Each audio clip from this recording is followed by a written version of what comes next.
दोस्तों अगर आप अपनी LIC की यूज़र आईडी भूल गए हैं या फिर आपने LIC में जिस ईमेल आईडी से रजिस्टर किया था वो भूल गए हैं या फिर आपने LIC के अकाउंट में जो पासवर्ड दिया था वो भूल गए हैं, तो दोस्तों बहुत ही आसान तरीके से आप अपनी user ID and email ID पता कर सकते हैं।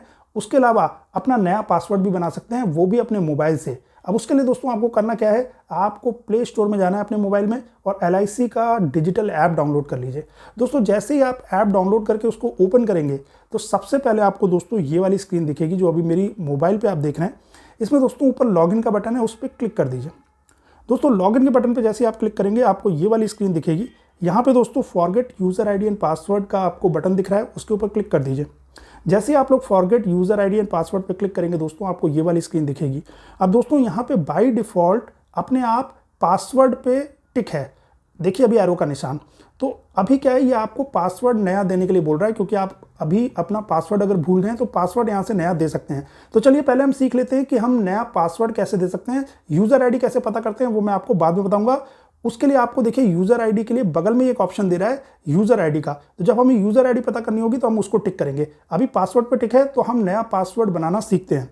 तो दोस्तों नीचे देखिए यूज़र कोड आपको फिल करना है। यूज़र कोड कुछ नहीं है दोस्तों, या तो आपको यहाँ पे यूज़र आईडी डालनी है जो LIC में आपने बनाई थी, या फिर जो LIC में आपकी ईमेल आईडी रजिस्टर्ड है वो यहाँ पे डाल दीजिए। अभी क्योंकि हम पासवर्ड रीसेट कर रहे हैं, इसका मतलब हमें यूज़र आईडी और LIC में रजिस्टर्ड ईमेल आईडी पता है। तो यूज़र आईडी और रजिस्टर्ड ईमेल आईडी में से कुछ भी डाल दीजिएगा दोस्तों, क्योंकि क्या है दोस्तों, यूज़र आईडी एक ज़माने में LIC बनाने के लिए बोलता था, पर पिछले कुछ सालों से LIC ने यूज़र आईडी का सिस्टम खत्म कर दिया है। अब अगर आप LIC में नया अकाउंट बनाते हैं ना तो यूज़र आईडी आपको नहीं देनी होती है, आप सिर्फ ईमेल आईडी देते हैं और मोबाइल नंबर देते हैं, और उसी ईमेल आईडी के बेसिस पे आपका लॉगिन भी हो जाता है। लेकिन अगर आपका पुराना अकाउंट है तो आपके पास एक यूज़र आईडी होगी, आप वो भी यहाँ पे डाल सकते हैं, या फिर ईमेल आईडी डाल दीजिए जो LIC में रजिस्टर्ड है। उसके नीचे दोस्तों डेट ऑफ बर्थ डालिए, यानी कि जन्म तिथि। उसके नीचे दोस्तों कैप्चा कोड भरना है जो कि नीचे ही आपको दिख रहा है, उस कैप्चा कोड को वहाँ भर दीजिए और उसके बाद सबमिट के बटन पे क्लिक कीजिए दोस्तों। अब सबमिट के बटन पे जैसे ही आप क्लिक करेंगे आपको ये वाली स्क्रीन दिखेगी दोस्तों। यहाँ पे ये 3 बातें आपको बता रहा है। एक तो ये बोल रहा है कि OTP जो है आपके LIC में जो रजिस्टर्ड ईमेल आईडी है और मोबाइल नंबर है उस पर OTP भेज दिया है। अब यहाँ पे ध्यान देने वाली बात दोस्तों ये है कि ईमेल आईडी और मोबाइल नंबर पे दोनों पे अलग अलग OTP नहीं जाता है, एक ही OTP जाता है। तो जिसमें भी आपका पहले OTP आ जाए, या तो मोबाइल पे या ईमेल पे, उस OTP को लेकर आप डाल सकते हैं, क्योंकि दोनों में एक ही OTP आता है। उसके बाद नीचे लिखा हुआ है कि रीसेंड OTP का बटन 1 मिनट के बाद एक्टिव होगा, यानी कि अगर आपके मोबाइल में OTP नहीं आ रहा है ना तो 1 मिनट तक वेट कीजिएगा, उसके बाद रीसेंड OTP का बटन दिखेगा जिससे कि आप दोबारा OTP भेज सकते हैं। तीसरा दोस्तों बोल रहा है कि OTP जब एक बार आ जाएगा ना तो 15 मिनट तक वैलिड है, उस 15 मिनट के अंदर ही आप अपना नया पासवर्ड दे दीजिए। उसके बाद अगर आप देते हैं तो आपको फिर से नया OTP मंगाना पड़ेगा। दोस्तों ओके का यहाँ पे बटन दिख रहा है, उस पर क्लिक करिएगा आप लोग। ओके के बटन पे जब आप लोग क्लिक करेंगे तो ये वाली स्क्रीन दिखेगी। अब यहाँ पे अब सबसे पहले आपको एंटर OTP में वो OTP डालना है जो कि आपके मोबाइल या ईमेल आईडी पे आया है। उसके नीचे आपको नया वाला पासवर्ड देना है एंटर न्यू पासवर्ड में, और उसके नीचे कन्फर्म न्यू पासवर्ड में उसी पासवर्ड को दोबारा लिखना है। दोनों में पासवर्ड सेम होना चाहिए, एंटर न्यू पासवर्ड में और कन्फर्म न्यू पासवर्ड में आपका नया वाला पासवर्ड होना चाहिए। कन्फर्म मतलब वो कन्फर्म करने के दोबारा आप सही पासवर्ड डाल रहे हैं कि नहीं। उसके बाद दोस्तों सबमिट के बटन पर क्लिक करना है। दोस्तों देखिए सबमिट के बटन पे आप क्लिक करेंगे तो आगे का प्रोसीजर आपको पता चलेगा, लेकिन उससे पहले आपको एक इंपॉर्टेंट बात बतानी है जो कि नीचे ढेर सारी गाइडलाइंस लिखी हैं। इन गाइडलाइंस को फॉलो करना बहुत जरूरी है दोस्तों, क्योंकि इनमें से एक भी गाइडलाइंस अगर आपने फॉलो नहीं की तो आपका पासवर्ड रिजेक्ट कर देंगे, और पासवर्ड रिजेक्ट जैसे ये लोग करते हैं ना तो फिर पुराना वाला OTP एक्सपायर हो जाता है, फिर आपको फिर से OTP मंगाना पड़ता है, फिर से वेट करना पड़ता है। तो पासवर्ड सेट करते समय आपको किन किन बातों का ध्यान रखना है वो ये नीचे लिखी हुई है। देखिए सबसे पहले लिखा हुआ है कि पासवर्ड कम से कम 6 कैरेक्टर का होना चाहिए, यानी कि आप नोएडा नाम नहीं दे सकते, NOIDA 5 ही कैरेक्टर आ रहे हैं, कम से कम 6 कैरेक्टर होने चाहिए। यानी मुंबई हो सकता है MUMBAI 6 कैरेक्टर हो गए, MUMBAI। सो 5 कैरेक्टर नहीं हो सकता, मिनिमम 6 कैरेक्टर का होना चाहिए, और पासवर्ड में 16 कैरेक्टर से ज़्यादा आप नहीं डाल सकते। दूसरी बात दोस्तों, पासवर्ड में कम से कम एक अपर केस होना चाहिए, एक लोअर केस होना चाहिए। अपर केस होता है दोस्तों कैपिटल लेटर, लोअर केस होता है स्मॉल लेटर, जिसको कि हम बड़ी ABCD और छोटी ABCD बोलते हैं। तो एक बड़ी ABCD वाला अल्फ़ाबेट होना चाहिए, एक छोटी ABCD वाला अल्फ़ाबेट होना चाहिए।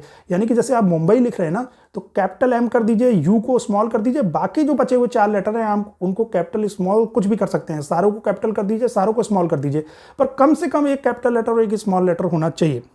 उसके बाद दोस्तों एक न्यूमेरिकल वैल्यू भी होनी चाहिए। तो आप मुंबई लिख रहे हैं, उसके बाद आपको 1 लगाना पड़ेगा, मुंबई 1 2 3 कुछ भी लगाइए, पर न्यूमेरिकल वैल्यू कम से कम 1 होनी चाहिए। न्यूमेरिकल वैल्यू मतलब गिनती। उसके बाद दोस्तों एक स्पेशल कैरेक्टर भी होना चाहिए। कौन कौन से स्पेशल कैरेक्टर होते हैं स्क्रीन में देखिए ध्यान से दोस्तों, नीचे सारे स्पेशल कैरेक्टर दिए हुए हैं। या तो आप एक्सक्लेमेशन मार्क रख सकते हैं, या @ का सिंबल रख सकते हैं, या शार्प का सिंबल रख सकते हैं, या डॉलर का सिंबल रख सकते हैं, या परसेंटेज का सिंबल रख सकते हैं, या एंड का सिंबल रख सकते हैं, या एस्ट्रिक मार्क का सिंबल रख सकते हैं, या ब्रैकेट का सिंबल रख सकते हैं। इनमें से कोई भी आप स्पेशल कैरेक्टर आपको पासवर्ड में रखना ही पड़ेगा। और पासवर्ड में आपका पहला नाम नहीं आना चाहिए। जैसे मेरा नाम सफल अग्रवाल है तो सफल नहीं आ सकता पासवर्ड में।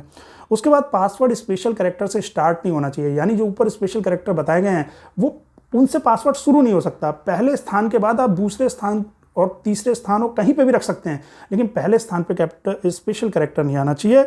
और पासवर्ड में कंसेक्यूटिव न्यूमेरिकल वैल्यूज या अल्फाबेट नहीं आने चाहिए। मतलब जैसे ओ है तो 2 बार लगातार नहीं आना चाहिए, 2 या उससे ज्यादा बार कोई अल्फाबेट रिपीट नहीं होना चाहिए, 2 या उससे ज्यादा बार कोई गिनती भी रिपीट नहीं होनी चाहिए। मतलब अगर 1 आ रहा है तो 1 2 बार या उससे ज्यादा बार नहीं आ सकता, एक ही बार आ सकता है। ये सारी चीजें दोस्तों ध्यान रखिएगा, क्योंकि मैंने जैसा बताया इनके बेसिस पे ये पासवर्ड को आपका उस वक्त रिजेक्ट करेंगे और फिर आपको दोबारा ओटीपी मंगाना पड़ेगा। उसी ओटीपी को यूज करके आप दोबारा रीसेट नहीं कर सकते हैं। चलिए मैं आपको दिखाता हूं, मैंने जानबूझ के कुछ गलतियां की हैं ताकि आपको पता चले कि जब गलती होगी पासवर्ड सेट करने में और इनकी गाइडलाइंस को फॉलो नहीं करेंगे तो क्या होता है। इस स्क्रीन को ध्यान से देखिए। अब यहाँ पे मैंने एक पासवर्ड दिया था, यहाँ पे ऊपर इंग्लिश में लिख के आ रहा है रेड कलर में कि पासवर्ड में आपका फर्स्ट नेम नहीं होना चाहिए, क्योंकि मैंने जानबूझ के इस पासवर्ड में सफल डाल दिया था। तो देखिए ये पासवर्ड इन्होंने एक्सेप्ट नहीं किया। ऊपर ये लाल में लिख के आ रहा है password should not contain your first name, password में आपका पहला नाम नहीं होना चाहिए। फिर मैंने दोबारा जानबूझ के एक गलती की दोस्तों, जिसका देखिए ये मैसेज लिख के आ रहा है ऊपर रेड में, new password and confirmation password entries do not match. यानी कि जो नीचे एंटर न्यू पासवर्ड वाला हिस्सा है और उसके बाद जो कंफर्म न्यू पासवर्ड वाला है उसमें मैंने कहा था ना एग्जैक्टली सेम ही डालना है, मैंने यहाँ पे थोड़ी सी अंतर कर दिया। तो ऊपर ये मैसेज लिख के आ गया new password and confirmation password match नहीं कर रहे हैं, तो फिर मेरा पासवर्ड रिजेक्ट हो गया। आपका भी हो सकता है इस तरीके से। उसके बाद दोस्तों देखिए इस स्क्रीन को देखिए, मैंने यहाँ पे जानबूझ के एक और गलती की। जब मैंने पासवर्ड दिया तो मैंने 2 बार ओ दे दिया उसमें। यहाँ पे ऊपर लिख के आ रहा है denied by password consecutive character policy, मतलब एक ही अल्फाबेट ओ को मैंने 2 बार रिपीट कर दिया, इसलिए भी रिजेक्ट हो गया। अब दोस्तों एक बार इस स्क्रीन को देखिए, यहाँ पे क्या लिख के आ रहा है wrong OTP please click resend OTP. मतलब ये कह रहा है कि ओटीपी आपने रॉन्ग डाला है, रीसेंड ओटीपी पे क्लिक कीजिए और दूसरा ओटीपी मंगाइए। दोस्तों मैंने रॉन्ग ओटीपी कुछ नहीं डाला था। बात यह है कि मेरा पासवर्ड पहले रिजेक्ट हो गया, मैंने गाइडलाइन को फॉलो ना करते हुए पासवर्ड दिया। फिर मैंने सोचा उसी ओटीपी से दोबारा नया पासवर्ड गाइडलाइन को फॉलो करते हुए दे देता हूं, तो उसने बोला कि ये रॉन्ग ओटीपी है। क्योंकि एक बार अगर आपने गाइडलाइन को फॉलो नहीं किया और पासवर्ड दे दिया, तो अगर आपको दोबारा पासवर्ड देना है तो फिर से ओटीपी मंगाना है। तो अगर आपके साथ भी ये कंडीशन होती है तो ये रीसेंड ओटीपी का बटन है, इस पर क्लिक कीजिए। रीसेंड ओटीपी के बटन पे आप क्लिक करेंगे तो आपको ये स्क्रीन दिखेगी दोस्तों। यहाँ पे लिख के आ रहा है कि ओटीपी फिर से भेज दिया गया है। फिर से वही काम आपको करना है, एंटर ओटीपी में ओटीपी डालिए, एंटर न्यू पासवर्ड में नया वाला पासवर्ड डाल दीजिए, कंफर्म न्यू पासवर्ड में उसी पासवर्ड को दोबारा डाल दीजिए, बिल्कुल एज इट इज सेम, और सबमिट के बटन पे दोस्तों क्लिक कर दीजिए। जब आप फाइनली सबमिट के बटन पे क्लिक करेंगे और आपने अगर पॉलिसी में जो गाइडलाइंस दी गई है नीचे वो सारी फॉलो करते हुए पासवर्ड दिया है, तो आपको ये वाली फाइनल स्क्रीन दिखेगी जो कि बोल रही है आपका नया वाला पासवर्ड बन गया है। नीचे आपको लॉगिन करने का एक लिंक दे रही है, इस बटन पे क्लिक कीजिएगा, आप आराम से LIC के डिजिटल ऐप में इस नए वाले पासवर्ड को यूज करके लॉगिन कर लेंगे। यही नहीं दोस्तों, आप LIC की वेबसाइट पे भी इस नए वाले पासवर्ड को यूज करके लॉगिन कर पाएंगे। चलिए दोस्तों, आपने पासवर्ड नया बनाना तो सीख लिया। अब मान लीजिए आप यूजर आईडी भूल गए हैं, या जिस ईमेल आईडी से आपने रजिस्टर किया था LIC में वो ईमेल आईडी भूल गए हैं, तो वो कैसे पता करें। तो उसके लिए दोस्तों फिर से आप क्या करिए कि LIC का डिजिटल ऐप फिर से खोलिए, उसकी होम स्क्रीन पे जाइए। होम स्क्रीन वैसे ही आपको दिखेगी जैसी अभी यहाँ दिख रही है। फिर से लॉगिन के बटन पे क्लिक कीजिए, फिर से आपको ये वाली स्क्रीन दिखेगी। अब यहाँ पे फिर से forget user ID and password पे क्लिक कीजिए दोस्तों, तो फिर से आपको ये वाली स्क्रीन दिखेगी। अब यहाँ पे दोस्तों जैसा कि मैंने बताया था कि अपने आप तो पासवर्ड सेलेक्ट होके आ रहा है, आप उसके बगल में जो यूजर आईडी है ना वहां पे टिक करके उसको सेलेक्ट कर लीजिए। जैसे दोस्तों आप यूजर आईडी को सेलेक्ट करेंगे आपको ये वाली स्क्रीन दिखेगी। यहाँ पे आपको क्या बोल रहा है कि आप अपना पॉलिसी नंबर डालिए, पहले तो जो आपने LIC में रजिस्टर किए वो डाल दीजिए। उसके बाद इंस्टॉलमेंट का प्रीमियम डालना है विदाउट टैक्स, वो डाल दीजिए। उसके बाद आपको अपनी जन्म तिथि डालनी है, डेट ऑफ बर्थ वो डाल दीजिए। उसके बाद आपको कैप्चा कोड डालना है।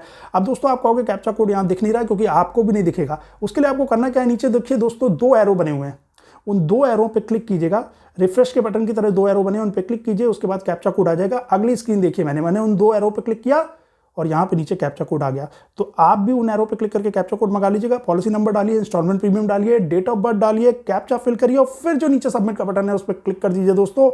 जैसे ही आप सबमिट के बटन पे क्लिक करेंगे आपको ये स्क्रीन दिखेगी। ये स्क्रीन क्या बोल रही है कि आपकी जो रजिस्टर्ड ईमेल एड्रेस है ना और आपका जो मोबाइल नंबर है उन दोनों पे ही आपकी यूज़र आईडी भेज दी गई है। तो आप दोनों चेक कीजिएगा, आप अपना मोबाइल नंबर पे मैसेज भी चेक कर लीजिएगा, अगर वहाँ नहीं मिलता है तो आप अपनी सारी ईमेल आईडी चेक कीजिएगा, क्योंकि आपको तो पता नहीं है ना कि कौन सी ईमेल आईडी आपने रजिस्टर की थी एलआईसी में। तो जितनी भी आपकी ईमेल आईडी सबको चेक कीजिएगा।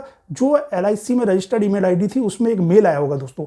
अब उसमें जो मेल आया होगा ना दोस्तों, तो अगर आपका पुराना अकाउंट है तो पुराने अकाउंट में तो दोस्तों आपकी यूज़र आईडी उन्होंने मेल की होगी, क्योंकि आप पहले यूज़र आईडी आप बनाते थे। अगर नया अकाउंट है तो उन्होंने आपको ईमेल आईडी ही मैसेज की होगी ईमेल पे, क्योंकि अब नए अकाउंट में केवल ईमेल आईडी और मोबाइल नंबर देना होता है और उसी से लॉगिन हो जाता है। तो मैं आपको दिखाता हूं, चलिए आप इस स्क्रीन को देखिए। ये मेरा पुराना अकाउंट है, इसलिए यहाँ पे देखिए, ध्यान से देखिए, मेरी यूज़र आईडी लिखी हुई है, your user ID is Nagaraj 2004, क्योंकि ये पुराना अकाउंट था, उस टाइम पे मैंने यूज़र आईडी दी थी।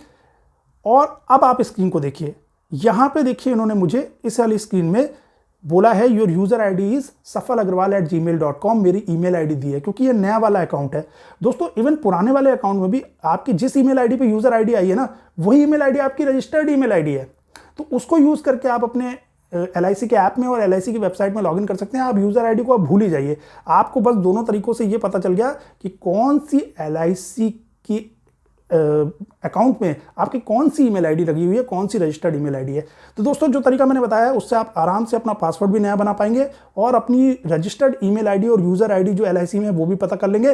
वीडियो आपको पसंद आया तो वीडियो को लाइक कीजिए, कोई क्वेरी है नीचे कमेंट सेक्शन में पूछिए दोस्तों, और ज़्यादा से ज़्यादा चैनल को सब्सक्राइब कीजिए ताकि मेरा मोटिवेशन बने। अभी एलआईसी पे बहुत वीडियो बनने हैं दोस्तों। Thank you.